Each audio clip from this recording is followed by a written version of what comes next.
ГСП онлайн. Городские новости сейчас. Суббота, 13:00, стартует творческий фестиваль для людей с ограниченными возможностями. Он проходит в Ухте не в первый раз и носит по-настоящему трогательное зимнее название «Теплый север». Участники – представители ухтинских организаций, так или иначе связанных с людьми с ограниченными возможностями, плюс Центр юных техников, который решил поддержать мероприятие просто так.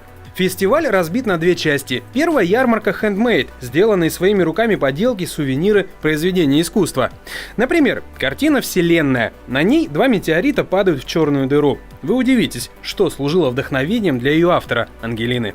Я представила, что метеориты – это мои знания, а черная дыра – это школа. У меня в школе все хорошо, просто когда в нее прихожу, я-то теряюсь. Большинство поделок можно купить или просто взять себе. Цены чисто символические, и в основном деньги предназначены для покупки новых материалов для творчества. А разгуляться есть где. На фестивале представили как детские игрушки-пищалки, так и иконы, сделанные из бисера вручную. Даже поставили стол с милым призывом: возьми с него себе любой подарок, какой захочешь. Ведь дело не в купюрах.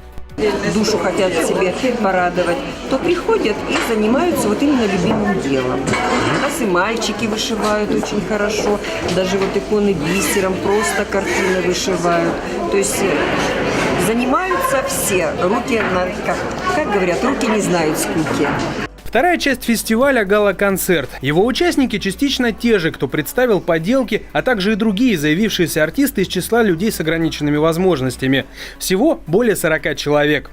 В конце октября состоялся отборочный этап, но его прошли практически все заявившиеся, без ограничений. И вот, 3 декабря, немного волнуясь, участники вышли на сцену и показали свое творчество. А вы не постесняйтесь со сцены заявить всему миру, что вы особенны, уникальны.